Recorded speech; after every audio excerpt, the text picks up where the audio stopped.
నమస్తే, welcome to burning topic. అంతర్జాతీయ పరిణామాలు ఇప్పుడు మన వంటింట్లో మంట పుట్టిస్తున్నాయి. మిడిల్ ఈస్ట్లో ఇరాన్, ఇస్రాయెల్, అమెరికా మధ్య నెలకొన్న యుద్ధ వాతావరణం ప్రపంచవ్యాప్తంగా సరఫరా గొలుసును దెబ్బతీసింది. దీని ప్రభావం భారత్పై కూడా పడింది. గ్యాస్ సిలిండర్లు, పెట్రోల్ కొరత తలెత్తుతున్న తరుణంలో కేంద్ర ప్రభుత్వం ఒక సంచలన నిర్ణయం తీసుకుంది.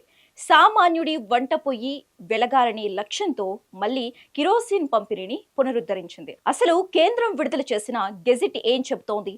రేషన్ కార్డుదారులు కార్డు రద్దు కాకుండా ఏం చేయాలి? తెలుసుకోవాలంటే లెట్స్ వాచ్.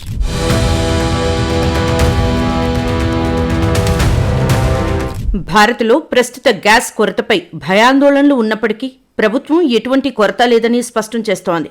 మధ్యప్రాచ్య దేశాల ఉద్రిక్తతల వల్ల దిగుమతుల్లో సవాళ్లు ఉన్నా నిల్వలు సరిపడా ఉన్నాయని ఆందోళన చెందాల్సిన అవసరం లేదని కేంద్రం తెలిపింది. వాణిజ్య అవసరాల కంటే గృహ అవసరాలకు ప్రాధాన్యత ఇస్తున్నారు.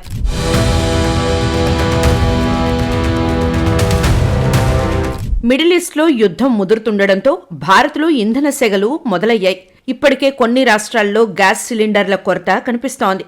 ఈ విపత్కర పరిస్థితుల్లో సామాన్య ప్రజలకు అండగా నిలిచేందుకు కేంద్ర ప్రభుత్వం వ్యూహాత్మక అడుగు వేసింది.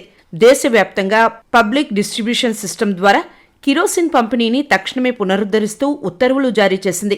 ముఖ్యంగా గతంలో కిరోసిన్ రహిత ప్రాంతాలుగా ప్రకటించిన 21 రాష్ట్రాలు, కేంద్రపాలిత ప్రాంతాల్లో సైతం మళ్లీ ఈ ఇంధనాన్ని అందుబాటులోకి తీసుకురావడం విశేషం.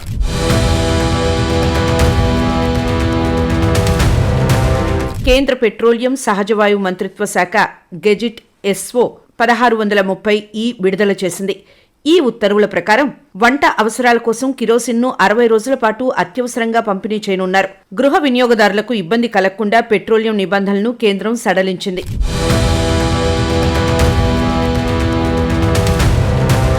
కేవలం రేషన్ దుకాణాలే కాకుండా ప్రజలకు మరింత చేరువుగా కిరోసిన్ను తీసుకెళ్లాలని ప్రభుత్వం నిర్ణయించింది. ఇందులో భాగంగా పెట్రోల్ బంకులకు కూడా కీలక బాధ్యతలు అప్పగించింది. సాధారణంగా పెట్రోల్, డీజిల్ అమ్మే బంకుల్లో ఇప్పుడు కిరోసిన్ నిల్వకు కూడా అనుమతులు ఇచ్చారు. స్థానికంగా ఇంధన లభ్యత పెంచేందుకు ప్రభుత్వం పెట్రోల్ బంకుల్లో 5,000 లీటర్ల కిరోసిన్ నిల్వ ఉంచుకునేందుకు వెసులుబాటు కల్పించింది. దీనివల్ల రేషన్ షాపులతో పాటు బంకుల ద్వారా కూడా ప్రజలు కిరోసిన్ పొందే అవకాశం ఉంటుంది. రవాణా అడ్డంకులను తొలగించి మారుమూల ప్రాంతాలకు లాస్ట్ మైల్ డెలివరీ ద్వారా ఇంధనం చేరవేయడమే దీని ప్రధాన ఉద్దేశం.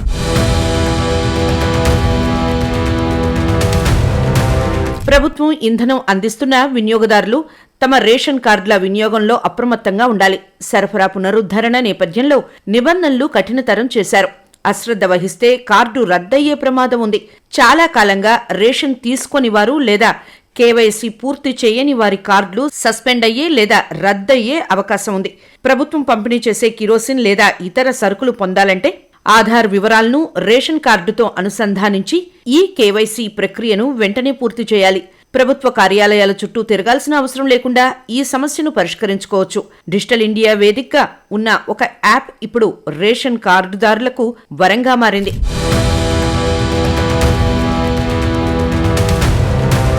రేషన్ కార్డ్ స్టేటస్ చెక్ చేసుకోవడానికి లేదా కేవైసీ వివరాల కోసం unified model application for new age governance యాప్ను ఉపయోగించవచ్చు.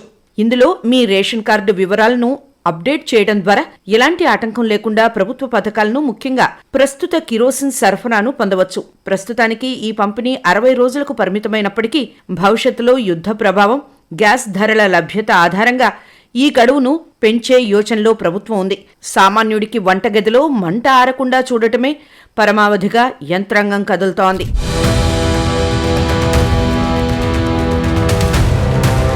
ఇంధన భద్రత కోసం రాష్ట్రాలకు కేంద్రం పూర్తి అధికారాలను ఇచ్చింది. క్షేత్రస్థాయిలో డిమాండ్ను బట్టి సరఫరాను క్రమబద్ధీకరించే అవకాశం రాష్ట్ర ప్రభుత్వాలకు ఉంటుంది. అంతర్జాతీయ మార్కెట్లో గ్యాస్ కొరత కొనసాగితే ఈ అత్యవసర కేటాయింపులను మరింత కాలం పొడిగించే అవకాశం కూడా ఉంది. యుద్ధం ఎక్కడో జరుగుతున్నా దాని ప్రభావం మనపై పడకుండా కేంద్ర ప్రభుత్వం ఈ వ్యూహాత్మక అడుగు వేసింది. వంట గ్యాస్ కొరతను ఎదుర్కోవడానికి కిరోసిన్ ఒక ప్రత్యామ్నాయంగా మారుతోంది. కాబట్టి రేషన్ కార్డుదారులు వెంటనే తమ కేవైసీ పూర్తి చేసుకుని ప్రభుత్వం కల్పిస్తున్న ఈ వెసులుబాటును వినియోగించుకోవాలి. యుద్ధం వంటి క్లిష్ట పరిస్థితుల్లో ప్రభుత్వం తీసుకున్న ఈ నిర్ణయం కోట్లాది మంది నిరుపేదలకు కొండంత అండగా నిలుస్తుంది.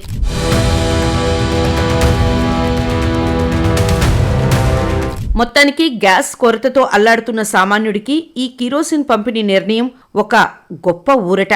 కష్టకాలంలో ప్రభుత్వం తీసుకున్న ఈ చొరవ వల్ల దేశంలోని కోట్లాది ఇళ్లలో వంట పొయ్యి వెలుగుతోంది. ఇంధన భద్రత దిశగా భారత్ తీసుకున్న ఈ వ్యూహాత్మక అడుగు సత్ఫలితాలను ఇస్తుందని భావిస్తున్నారు. భారత్ దిగుమతులపై ఆధారపడటం వలన భారత్ ఎల్పీజీ అవసరాల్లో సుమారు 60% విదేశాల నుండి, ప్రధానంగా మధ్యప్రాచ్య దేశాల నుండి దిగుమతి చేసుకుంటుంది. హార్మోజ్ జలసంధి ప్రభావంతో మధ్యప్రాచ్య దేశాల మధ్య ఉద్రిక్తతల వల్ల హార్మోజ్ జలసంధి మీదుగా వచ్చే నౌకల సరఫరాకు ఆటంకం ఏర్పడే అవకాశం ఉంది. ఇది దిగుమతులపై ప్రభావం చూపుతుంది.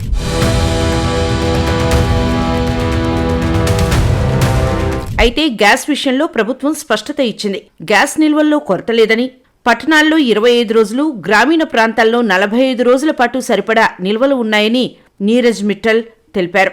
గ్యాస్ కొరత వస్తోందనే భయంతో ప్రజలు వెంటనే బుక్ చేసుకోవడం వలన సమస్యను పెంచుతోందని, దీన్ని నివారించాలని సూచించారు. వ్యాపార, గృహ అవసరాలకు ప్రాధాన్యత ఇస్తూ వాణిజ్య ఎల్పీజీ అవసరాలను 70% పరిమితం చేశారు. దేశీయంగా ఎల్పీజీ ఉత్పత్తి 30% పెరిగిందని, నిల్వలు సరిపడా ఉన్నాయని అధికారులు తెలిపారు. ప్రత్యామ్నాయంగా పైప్డ్ న్యాచురల్ గ్యాస్ వినియోగాన్ని ప్రోత్సహిస్తున్నారు.